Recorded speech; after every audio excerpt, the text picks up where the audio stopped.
Hello, my viewers. Today I just want to briefly talk about just basically answer some of the questions that my followers have been asking. I did this session with Ace, and yeah, it was really interesting. But someone want me to actually throw light into what we call the Nottingham Carnival. I know it's not the time of the year for Nottingham Carnival.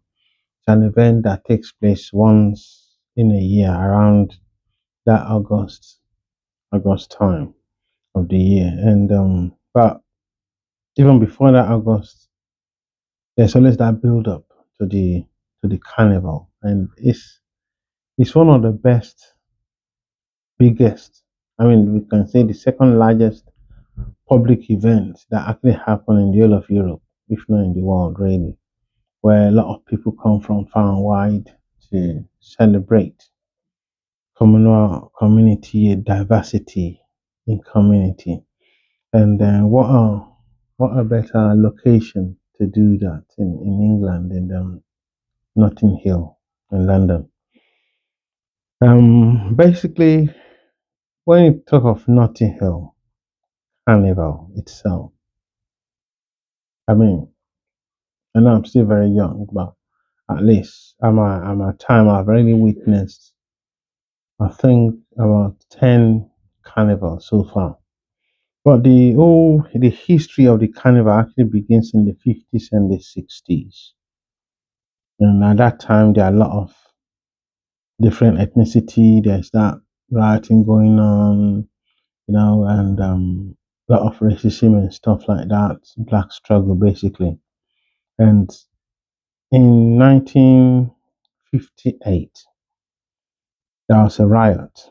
There was a violent riot in Notting Hill, and that led to Claudia Jones organizing a Caribbean carnival at St. Pancras Town. St. Pancras Town Hall in 1959. So, and that Claudia Jones is actually the editor of the West Indies Gazette, which is actually the mother of Notting. So the term had the mother of Notting Hill Carnival. She actually promote the coming together of the ethnic minorities, basically. I mean, yeah, I know she's from the West Indies, and all the West Indies actually came together to start celebrating. And moving forward in 1966, then Rain Lasset organized the very first Notting Hill Carnival outside, and that inspired the Free School Festival. And the carnival was a celebration of the area diversity and drew people from many backgrounds. So we can actually say that it's 1966 that actually officially brings all the diverse ethnic minorities together to actually celebrate their diversity, ethnicity, and diversity and communal coexistence, basically. And then in 1973, Dick Vane brought the very first sound system because I mean the carnival people just come around and everything and dance and stuff like that. But when Dick Vane, in 1973, just sort of feel that it'd be nice to actually bring sound system into the whole show and make it more surreal and then bubbly. So, and that was the very first time, and that's where sound system actually was introduced, which actually featured in the event. And by the 1970s, the sound system actually became a permanent part of the carnival. Because when you look at the trend, each countries of the Commonwealth, when they come, they actually have all this boom boom that is buzzing on all their trucks and everything, and everybody's actually jubilating.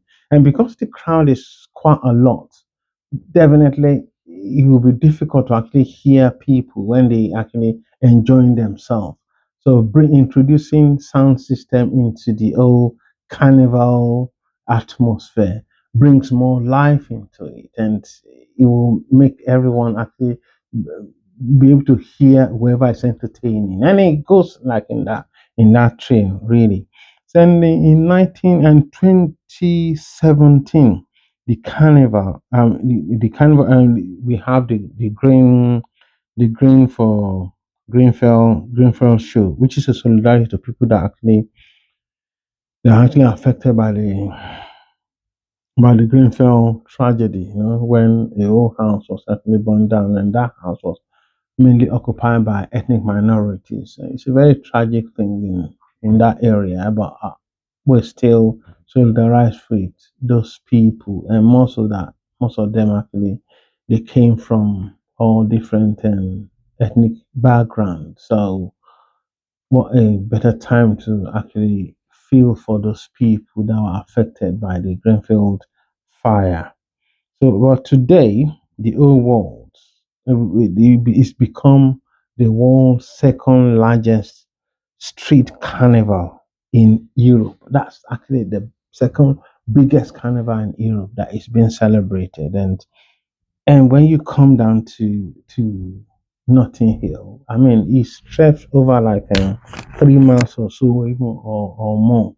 And the old street is always lit up, nice and colorful. You know, they have the days where the children will actually do their own parade and stuff, and we have the adults one that actually goes on. The adults one can be a little more rowdy, ready, but however, it's celebration of some diversity, ethnicity, and diversity. So people come from all the diverse Commonwealth countries and display their culture and beauty. And you have see all this colorfulness of the attires and the dance and all the cultures. It's wonderful and colorful, and it's something to actually look forward to. I mean, when you travel down to England around that September time, it's something to look forward to. You know, plan ahead. However, when you come for Naughty Carnival, all around like Hyde Park down to Sheba Bush area, there's no transport. So be ready to actually walk. I mean, be ready to walk, you know, and public transport is always blocking all those areas. So it's yeah it's a big trek really. It's a very very big trek. But it's worth it. Come with your camera and get your water ready, you know, so you can get hydrated. And make sure that if you come in a group, stick together because we can easily get lost in the crowd. But it's actually what. Then there are a lot of after parties that actually goes on around that north here in different parts of London at that time. But it's the most colorful, most brilliant, most diverse, most communal public event that happens in UK, and everyone from the Commonwealth countries are always, you know, happy to showcase their culture, the beauty of their culture. So, and especially from the ethnic minority, and it brings people actually together to celebrate their rich cultures, cultural heritage with music and dance and foods and different tents all around the place that you can actually taste different continental dishes from diverse ethnicities of the world. So it's worth checking out. And kudos to all the organizers and all the patrons. And when you're coming, please just watch your back as well, because all sorts happen where people gather together. And I mean, you can't really control a street party, so to speak. So because it's an open street party, so different elements can actually turn up there. So be watchful. Personally, I prefer the children's one than the adult one, because the adult one can be a little bit, you know, if you know what I'm saying. So, but I mean, it's worth it. It's worth it to actually have a taste and have a feel of it. But be ready to actually have a long walk, because there's no transport all around that area. Even train stations are always closed, right from Marble Arch down to Holland to let's say Shepherd Bush basically. So all that area, there's no public transport, and there are a lot of diversions and stuff like that for even motorists, so that people that are enjoying the carnival can actually have a field time. So that's it. If you have anything to add into chipping concerning the carnival and any other carnival, or feel free to leave your comments down below. And Happy New Year to all my fans worldwide. And have a nice time. Let's keep on celebrating our diversity.